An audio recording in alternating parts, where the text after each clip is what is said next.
PKPU tentang perubahan atas peraturan Komisi Pemilihan Umum nomor 8 tahun 2000 ini sudah mengakomodir, tidak ada kurang, tidak ada lebih dari putusan Mahkamah Konstitusi 660 dan 70. Apakah kita bisa setujui? Kita setujui?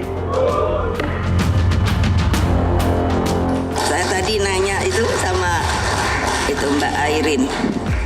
Ya, nanti mesti pakai ini loh, merah hitam loh.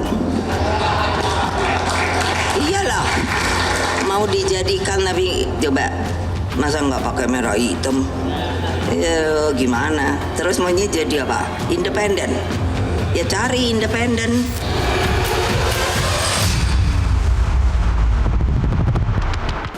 Satu di antara nama yang diusulkan oleh DPD PDI Perjuangan Jakarta dari eksternal itu kan ada nama Pak Anies Baswedan.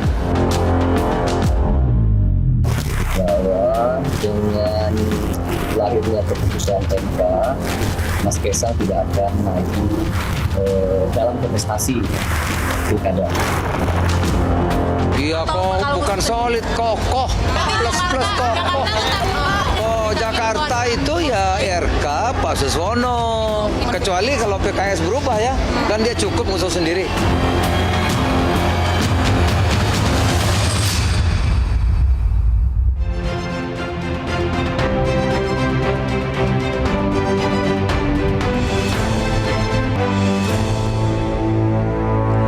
Halo, selamat malam pemirsa. Peraturan KPU sudah resmi dikeluarkan dan tuntutan rakyat untuk memasukkan hasil putusan MK sudah dijalankan.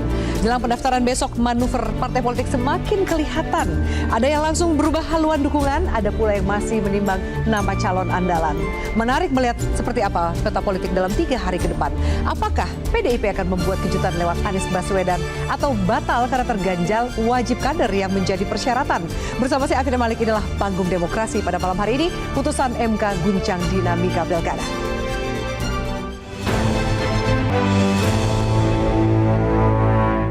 Dan berusaha untuk mengulasnya sudah hadir di studio Metro TV. Pertama, politisi PD Perjuangan, Bang Masinton Pasaribu. Bang Masinton, selamat malam. Ya, selamat malam, Mbak. Terima kasih sudah hadir. Kemudian hadir juga politisi Partai Golkar, Bang Ahmad Doli Kurnia. Bang Ahmad Doli, halo, selamat malam. Selamat malam. Terima kasih Bang Doli sudah hadir. Dan juga kami hadirkan pakar hukum tata negara, Bang Ferry Amsari. Halo, Bang Ferry Amsari, selamat malam. Terima kasih sudah hadir.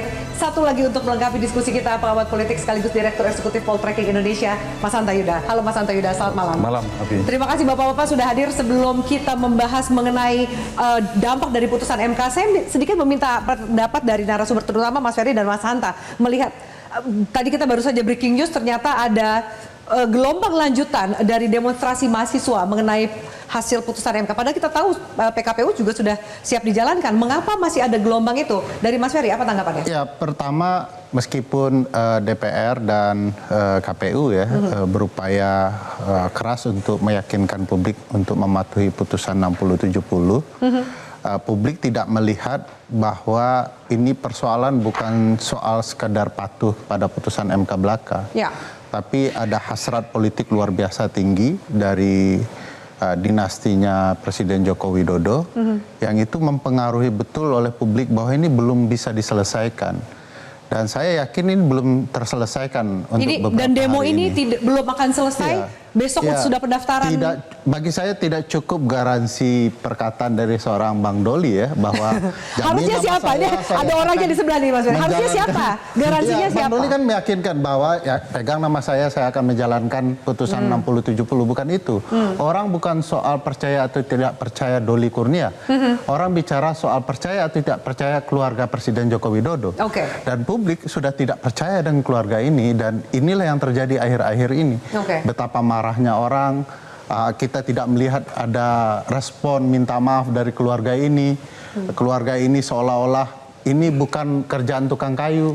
Dan dianggap sebagai sebuah proses demokrasi biasa gitu ya, kan? Itu tidak sehatnya. Pak Presiden selalu ingin tampil terlihat baik-baik saja, tidak melakukan berbagai manuver politik. Ya. Padahal kita semua tahu ini atas perintah dan keinginan presiden. Oke, Bang Doli, kenapa waktu itu sempat mengatakan percaya saya gitu, dan ternyata tidak menjadi garansi yang cukup untuk mendinginkan suasana yang pada saat itu juga sudah mulai panas? Iya, kan waktu itu yang ditanyakan kepada saya, apa jaminan bahwa PKPU ini akan kemudian mengakomodir dan merujuk pada putusan Mahkamah Konstitusi 60/70. Ya.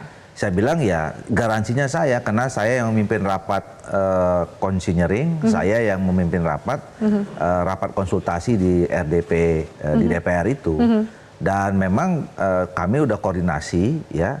Saya waktu itu sudah bilang juga dari pertama tanggal 20 ya, saya kan normatif saja bahwa memang putusan Mahkamah Konstitusi itu kan final and binding gitu.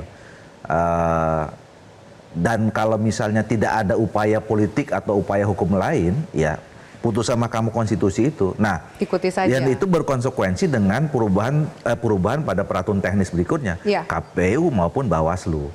Nah kalau KPU dan Bawaslu mau merubah peraturan, itu harus konsultasi dulu ke Komisi 2 bersama dengan pemerintah. Ya kami menjalankan itu saja. Nah cuman kemarin karena saya lihat eskalatif, situasinya semakin eskalatif gitu ya. Bahwa semua orang mendesak, atau kemudian waktu itu orang bersangka juga masih ada negative thinking. Ini kalau nggak diputusin cepat nanti ada manuver, kemudian muncul lagi ada keliruan kemarin, surat dari KPU yang di situ tulisannya ada putusan Mahkamah MA gitu ya. MA, betul, nah, itu yang masih semakin memicu lagi orang ini. itu. Sebelum udah deh kita percepat aja. Iya. Jadi nah saya insya Allah alhamdulillah sudah memenuhi janji saya. Saya menggaransi dan kemudian memang sudah putus. Sekarang sudah lahir PKPU nomor 10 2004 namanya. Ya tentang pencalonan. Dan mengakomodir apa yang diinginkan oleh tuntutan publik hari ini. Jadi saya menggaransi sampai pada saat memang PKPU itu jadi, dan sudah jadi sekarang. Oke, gitu. Baik. Saya harus jeda dulu, saya minta tanggapan dari Bang Masinton melihat situasi terkini, apalagi kita tahu besok pendaftaran sudah dimulai. Jangan sampai kemudian ini mempengaruhi juga kepercayaan masyarakat terhadap pilkada yang akan berlangsung. Mas Hanta, nanti juga kita akan dengarkan tanggapannya. Pemirsa, usai jeda tetaplah bersama kami di Panggung Demokrasi.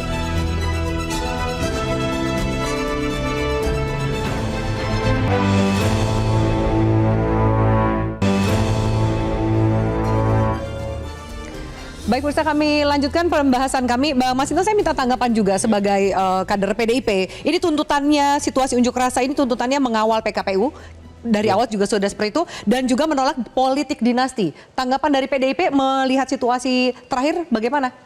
Iya, ini kenapa kalau tadi pertanyaannya kenapa demo masih berlanjut meskipun di DPR sudah ada PKPU segala macam untuk merespon MK tadi.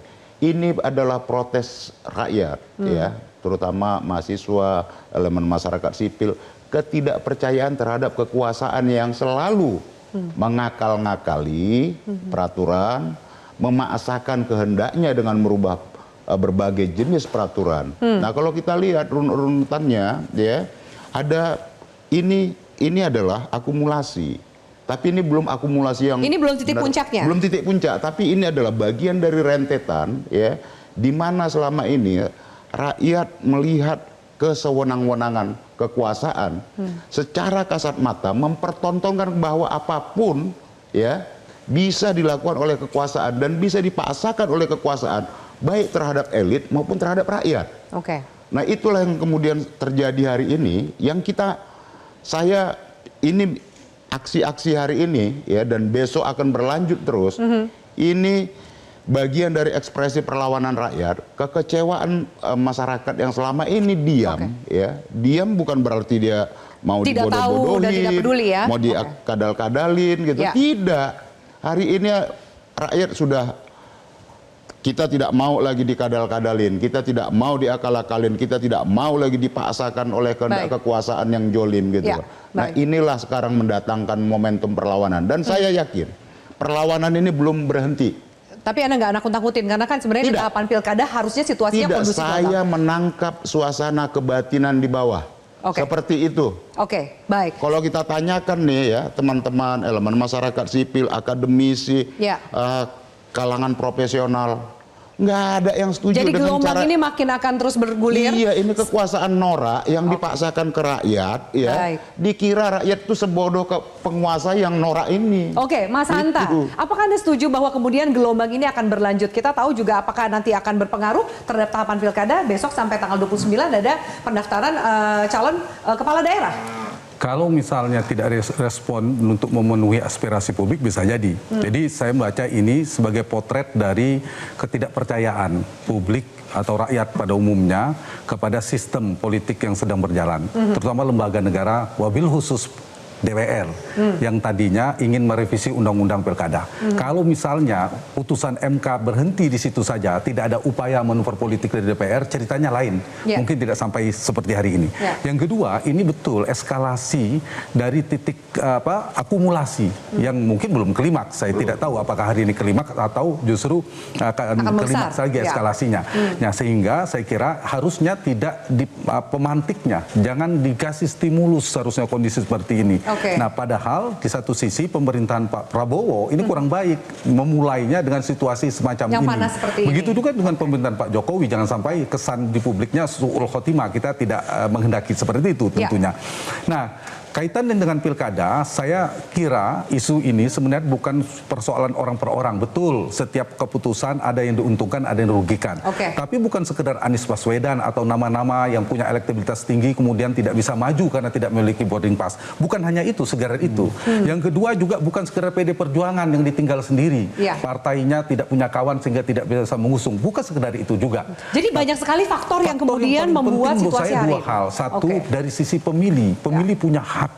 Jadi tidak boleh dikooptasi, semuanya dihegemoni oleh kekuatan sudah menentukan di proses kandidasi. Ya. Jadi keuntungannya dengan putusan MK ini adalah membuka semacam celah, kesempatan, peluang sesuatu yang kabar baik bagi pemilih mendapatkan alternatif pemilih yang lebih variatif, lebih berkualitas, dan yang paling penting esensi demokrasi adalah adanya kompetensi, adanya kompetisi. Oke. Nah, kompetisi yang terbuka inilah dengan putusan MK terobosan ini saya kira rakyat sebenarnya menginginkan lebih natural proses demokrasi kita. Berarti tanda kutip ada angin segar lah ya, Iya, Mas tapi Hanta. kalau ini misalnya MK proses ini kemudian peraturan MK berjalan dengan baik, kemudian pilkada dikawal, saya kira mudah-mudahan akan terjadi normalisasi. Situasi nanti pilkada hari ini akan lebih kalau baik kemudian prosesnya. dikatakan bahwa sepertinya gelombang demonstrasi ini belum akan berhenti, apakah akan mempengaruhi juga calon-calon yang akan didaftarkan partai politik menurut Anda? Ini sebenarnya ada kecurigaan kan sampai dengan 29 ini jangan sampai lengah kemudian Ya, kawal. tiba-tiba berubah.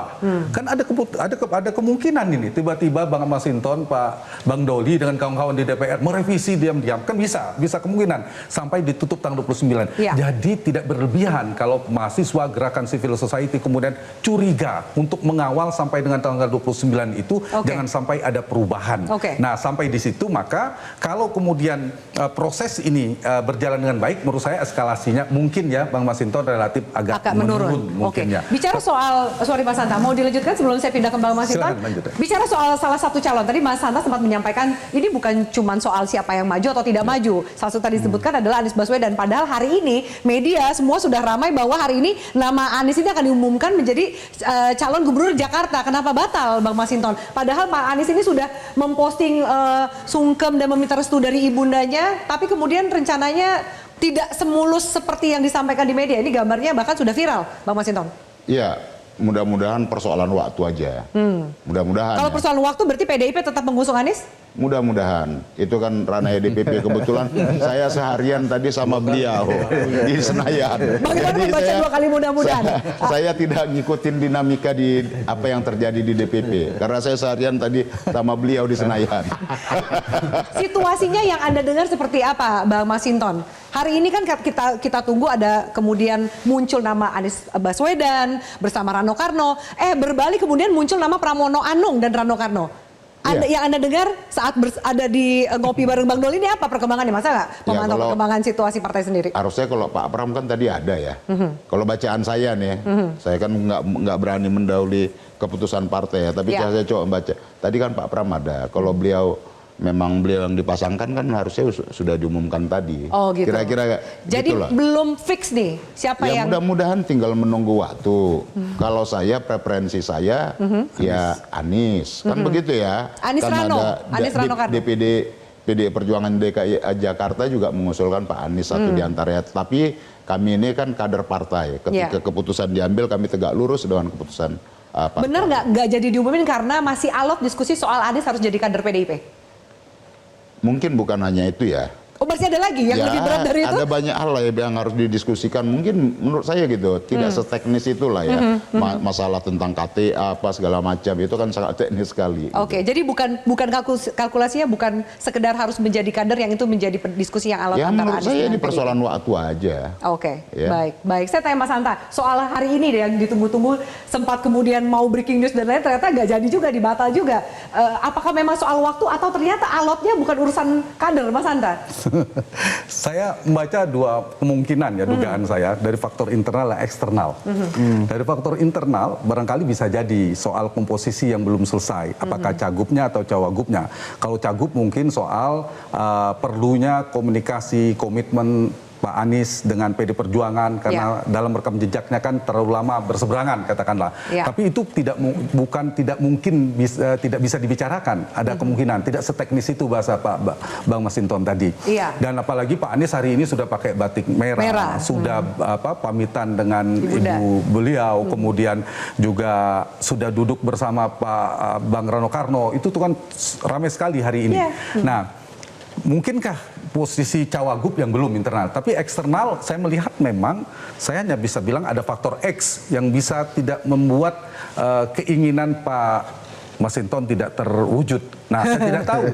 Karena Bang Masinton saja kader PD Perjuangan mengatakan 2 kali tadi mudah-mudahan tidak yakin dengan Anies tadi. Nah, yang bisa saya katakan, nah inilah tingginya misteri Megawati. Oh, itu masih jadi misteri nama yang akan diucapkan atau diumumkan oleh Ibu Megawati ya? Kalau misalnya dengan mudah sebenarnya Ibu Mega sudah bisa ini. Jadi luar biasa ini faktor eksternal kalau kemudian Ibu Mega terpaksa atau dipaksa tidak jadi mengumumkan apa yang diinginkan oleh Pak Masinton ini. Nah, tadinya kan sebenarnya sudah mengarah ke sana meskipun kita tahu ada dinamika lah, tapi saya tidak melihat tidak direstuinya Anies oleh Ibu Mega. Oh, bukan faktor itu. Bukan saya mengatakan pasti direstui 100%, tapi saya tidak melihat tendensi Anies Baswedan tidak direstui oleh Megawati. Kira-kira gitu Bang Masinton. Apakah begitu Bang Masinton? Iya, masih ada waktu sampai tanggal 29 Agustus ini. Dulu juga ketika mendaftarkan pasangan Pak Jokowi dan Pak Ahok itu juga di last minute di hari terakhir pendaftaran. Masih panjang ya. Artinya ya kita lihat dinamikanya masih ada sampai tanggal 29. Sebenarnya yang menarik juga dinamika di luar Jakarta adalah Banten. Nah, balik lagi ke Bang Doli nih. Banten ini Golkar dan juga PDIP. Mungkin tadi ngopinya adalah ngomongin juga soal Airin yang didukung oleh PDIP ya. Kenapa jadi nyobot kader tetangga gitu? Tapi apakah di Golkar itu bisa dilakukan, Bang Doli? Ya memang dimungkinkan saja dengan situasi politik dan peraturan menjelang pilkada ini kan sekarang terbuka semua peluang ya. Siapa saja yang memang berkeinginan, berniat dan kemudian memenuhi syaratnya itu adalah mendapat dukungan partai politik, bukan lagi kursi sekarang ya. Itu bisa aja terjadi. Di daerah yang lain juga kami juga mendapatkan ada 2-3 kader Golkar yang jadi all Golkar final gitu ya. Tetapi satu yang pasti harus dari Partai Golkar, tapi yang lain juga dapat dukungan dari partai lain. Jadi dimungkinkan saja dengan putusan Mahkamah Konstitusi yang kemarin itu. Nah, itu yang juga terjadi di Banten ya. Bahwa tadi malam Pak Bahlil sebagai ketua umum sudah menyerahkan B1 KWK pencalonannya kepada Pak Andasoni dengan Pak Dimyati. Sementara sorenya itu sebelumnya Ibu Airin sudah menyatakan dia berpasangan dengan Pak Ade dan memang sudah cukup untuk mencalonkan dengan teman-teman di PDIP. Nah, tapi saya kan sudah menyatakan dari awal ya kami ini sebetulnya sudah mempersiapkan lama Ibu Airin ini. Nah, dengan kesempatan dia bisa mencalonkan, ya alhamdulillah gitu. Tapi kan ada aturan mainnya, ya. Kami juga seperti itu. Kalau misalnya ada kader Partai Golkar yang maju dengan dukungan partai lain, kemudian ada kader Partai Golkar menentukan calon formalnya siapa, tentu semua atribut jaringan segala macam itu tentu yang dipergunakan oleh yang direkomendasi resmi oleh Tapi bagaimana partai. mengontrolnya? Karena kan juga kader yang sekelas, selevel calon gubernur juga sudah punya jaringannya sendiri kan, Ya, Bang Doli? itu kan kebijakan ya, kebijakan partai. Tentu implementasinya di bawah ya, tentu kan ada pengawasan dan segala macam. Oke. Walaupun memang prakteknya agak susah ya gitu ya. Nah, At least dari partai sudah mengeluarkan itu gitu untuk Sudah. fair kompetisi yang fair antara dua kandidat yang mungkin sama-sama berasal dari satu partai. Iya, jadi kita udah tapi tidak bisa digeneralisir Oke. ya. Case by case gitu loh. Jadi Untuk Airin jelas itu dilarang untuk menggunakan atribut partai. oh iya, betul kan? enggak, kalau misalnya menggunakan atribut partai itu clear buat siapa saja. Atribut partai, jaringan partai itu akan dipergunakan oleh orang atau pasangan calon yang didukung resmi oleh partai Oke, Golkar. oke. Nah, kalau ada kader lain yang misalnya juga didukung oleh partai lain, ya dengan segala hormat ya, dia akan harus pakai jaringannya sendiri kira-kira Oke, begitu. Bang Masinton ini melihatnya satu Golkar menang banyak nih di Banten karena punya dua calon. Sementara PDIP jadi harus kerja juga bantuin buat Golkar nih. Bagaimana nanti kampanye dan hitung-hitungannya ya kan? Kok PDIP mau kerjanya buat Golkar ya? Kenapa nggak ngusung kader sendiri gitu? Tapi jawabannya usai jeda. Bang Masinton disimpan dulu jawabannya. Pemirsa kami akan lanjutkan sesaat lagi.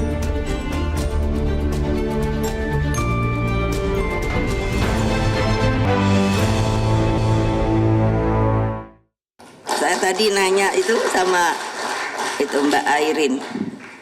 Ya, nanti mesti pakai ini loh, merah hitam loh.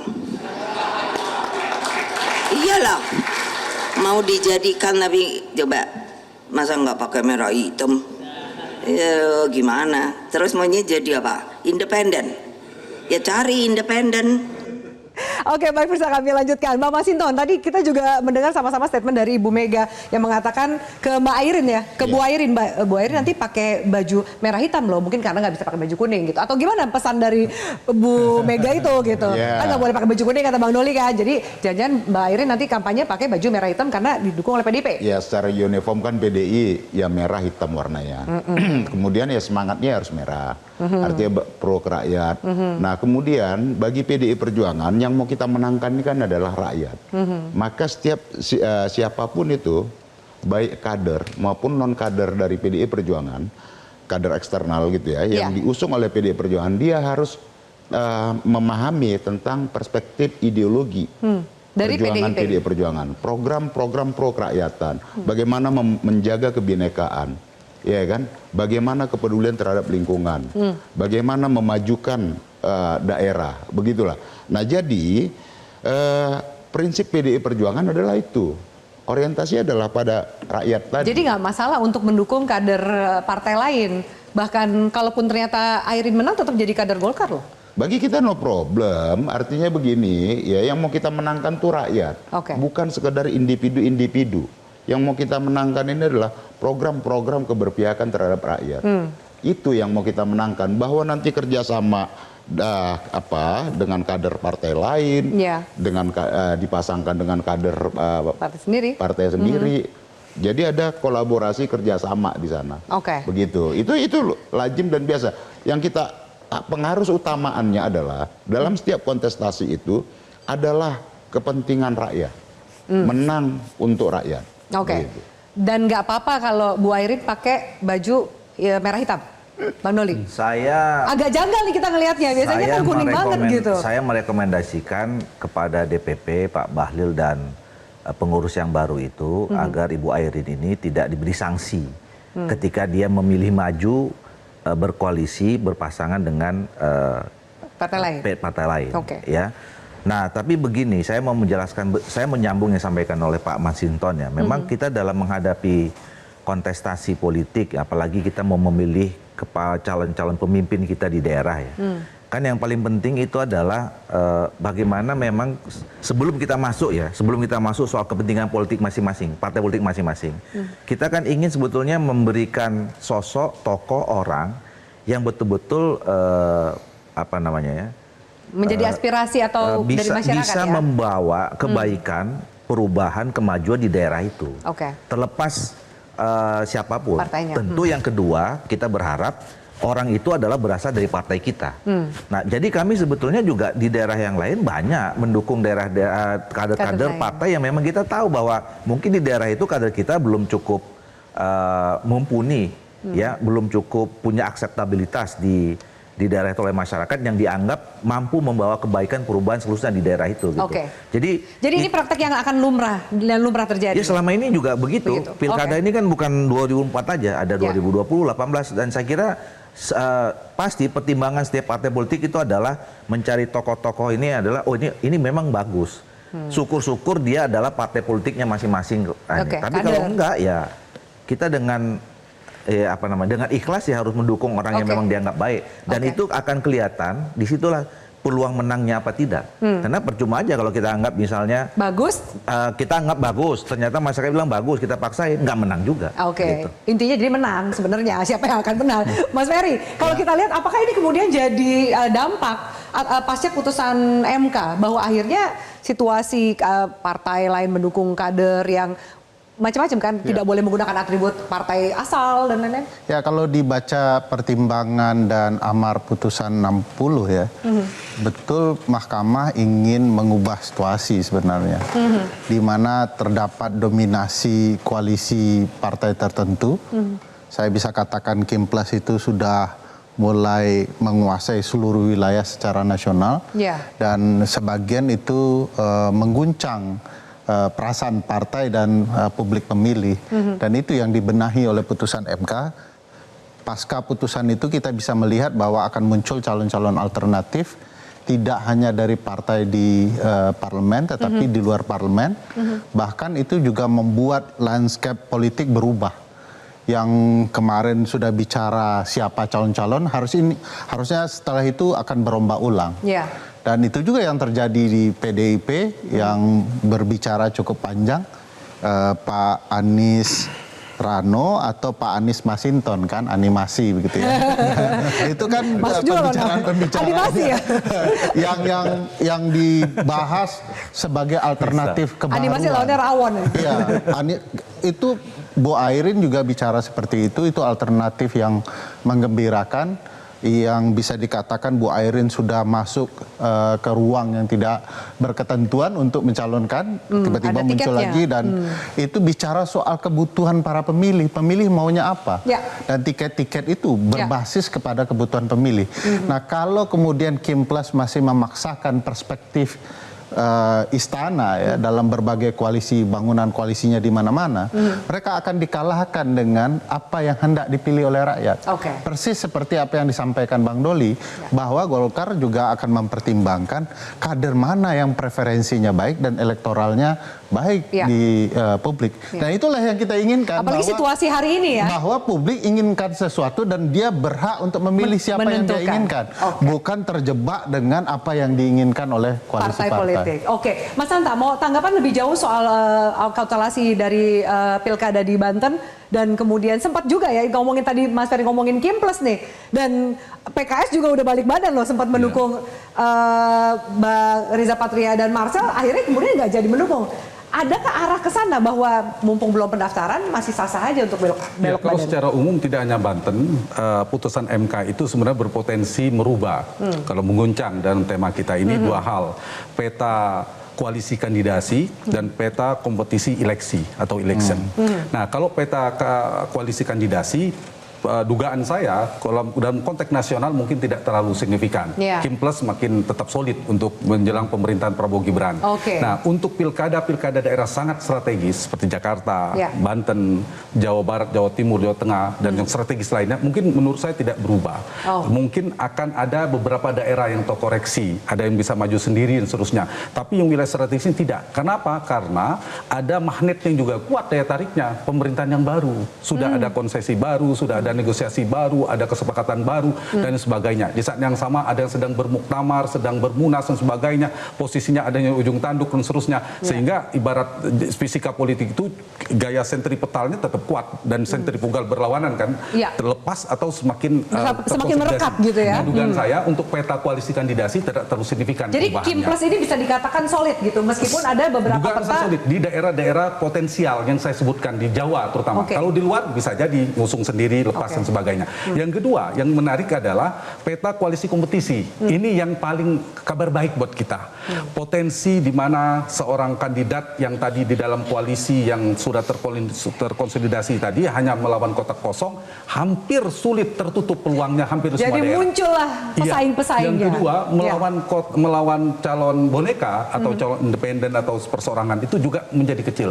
Yang terjadi adalah kompetisi, dan kompetisinya benar-benar kompetisi. Kita lihat jadi perdebatannya Anies Baswedan atau siapa. Kemudian di Banten Pak Ibu Airin bisa maju, di Jawa Tengah Pak Andika dan sebagainya. Jadi menarik sebenarnya. Dalam konteks ini sebenarnya ini kabar baik bagi demokrasi, bagi pemilih, terlepas dari kepentingan politisi dan partai dan sebagainya. Sehingga ini saya kira harus kita kawal bersama, karena bukan sekedar yang saya katakan tadi, bukan sekedar calonnya siapa, partai apa, yang paling penting adalah bagaimana kita mengawal proses tadi, bahwa ini mungkin merubah peta kompetisi, mungkin saja. Nah, yang kedua, saya ingin masuk pada wilayah di mana dinamika Pak Anies sebagai hari ini. Nah, itu hal yang berbeda. Karena lebih dari sekedar Banten. Kita bicara Jakarta, pasti barometer Jakarta adalah barometer nasional. Di sana ada persoalan eskalator politik 2029, mungkin bisa dikaitkan dengan nilai 11 dari 100. Jadi banyak variabel-variabel. Benarkah kemudian ini masih jadi residu dari Pilpres, pertarungan di Jakarta? Ini menarik, pilkada kita ini bukan hanya pertama dilakukan serentak. Yang kedua, dia masih bercita berbau sangat Pilpres. Ditahan dulu Mas Hanta di situ, karena saya harus jeda supaya nanti diskusinya saya tidak terpotong oleh durasi pemirsa. Apakah kemudian masih ada residu Pilpres di Pilkada Jakarta? Kami lanjutkan sesaat lagi. Tetaplah bersama kami.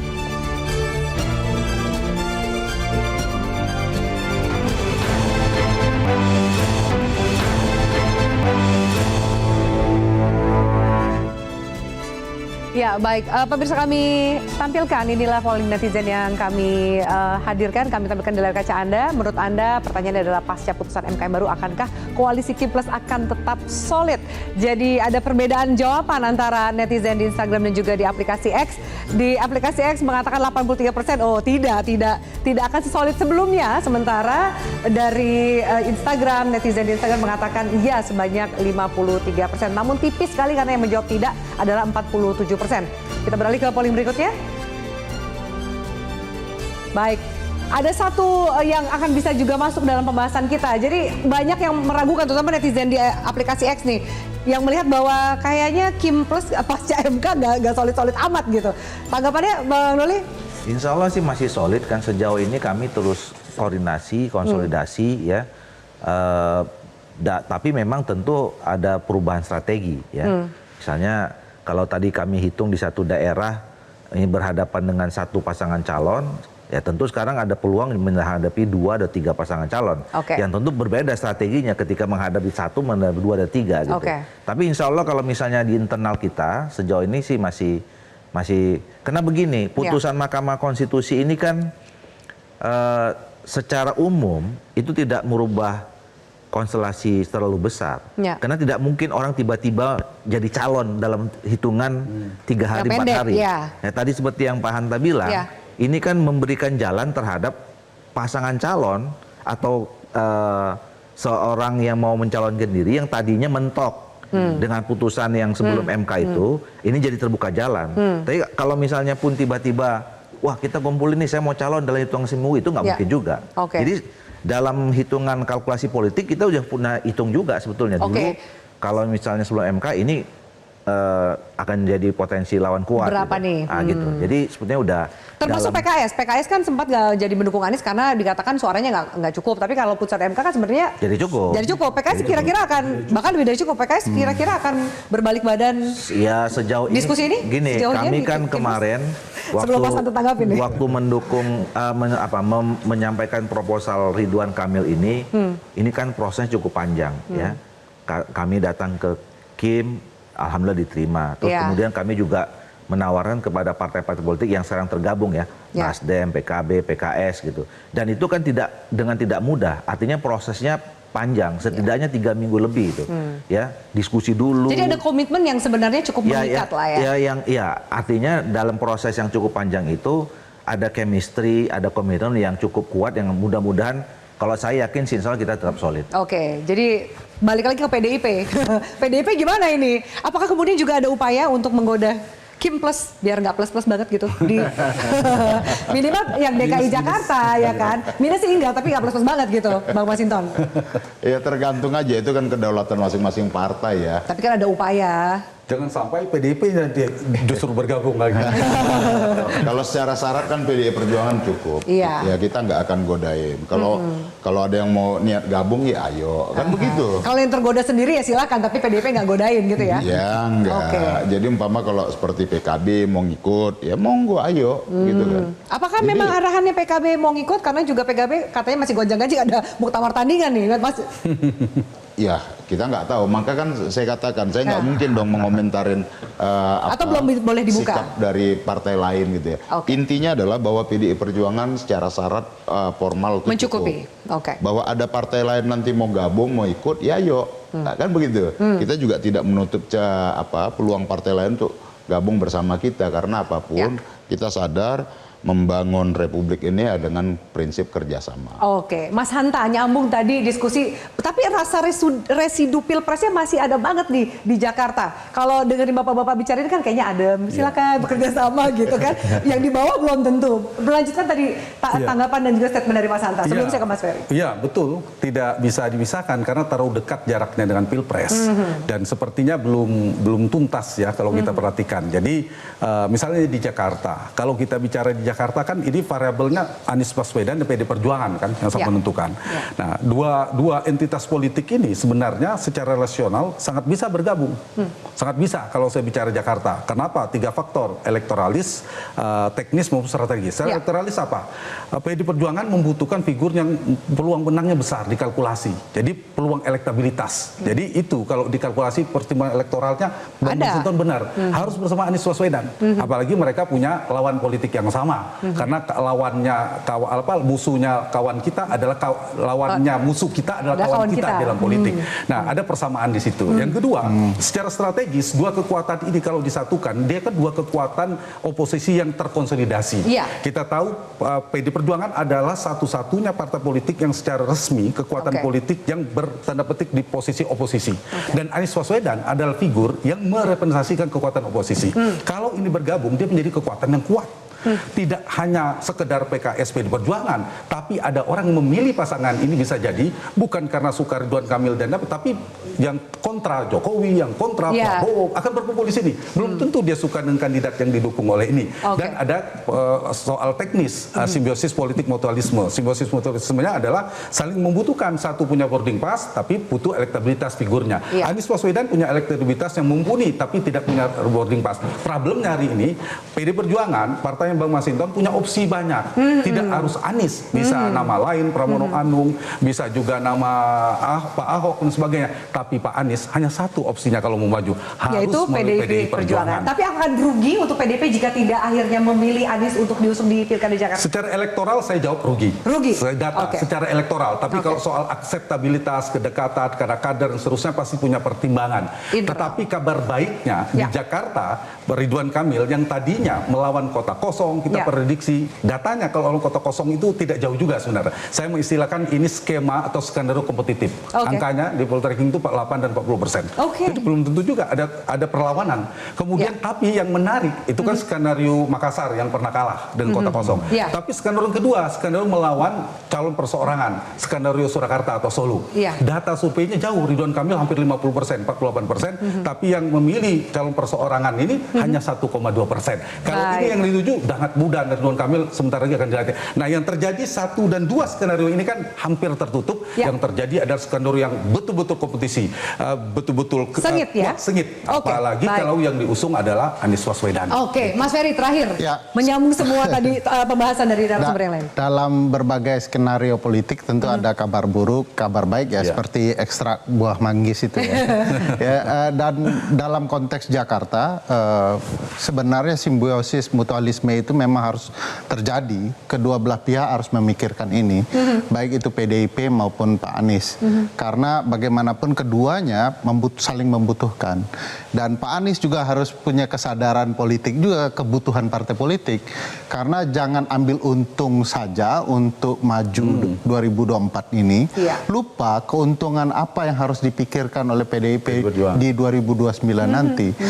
PDIP itu kan tidak mau jadi jalan tol saja bagi Anies Baswedan untuk 2024 sampai 2029. Mereka juga membutuhkan bahwa Anies akan selalu bersama mereka menuju 2024. Jadi kebutuhan ini yang perlu disadari termasuk oleh pemilih. Kok tiba-tiba Anies bergabung dengan PDIP dan PDIP bergabung dengan Anies, karena mereka punya kesadaran bersama, musuh bersama yang mungkin mereka harus hadapi bersama. Oke, baik. Terima kasih Bapak mendatangi diskusi kita. Kita akan lihat karena besok hari pertama pendaftaran siapa yang mungkin sudah mulai pengumuman dan juga mulai mendaftar. Terima kasih atas diskusi kita dan waktunya. Dan pemirsa, meski sempat akan diakali, akhirnya putusan Mahkamah Konstitusi sepenuhnya diakomodasi. Perlahan terlihat dampaknya, yaitu mengubah konstelasi. Kandidasi yang membuka peluang menguatkan akreditasi seketika tersisi. Lalu manuver politik yang syarat aroma monopoli bisa jadi batal dieksekusi. Di satu sisi ada angin segar bagi rakyat yang menginginkan pemimpin sesuai dengan aspirasi, bukan hasil dari manipulasi. Pendaftaran pilkada hanya tinggal menghitung hari. Kita lihat manuver politik yang bisa terjadi. Saya Afin Malik undur diri. Selamat malam. Sampai jumpa.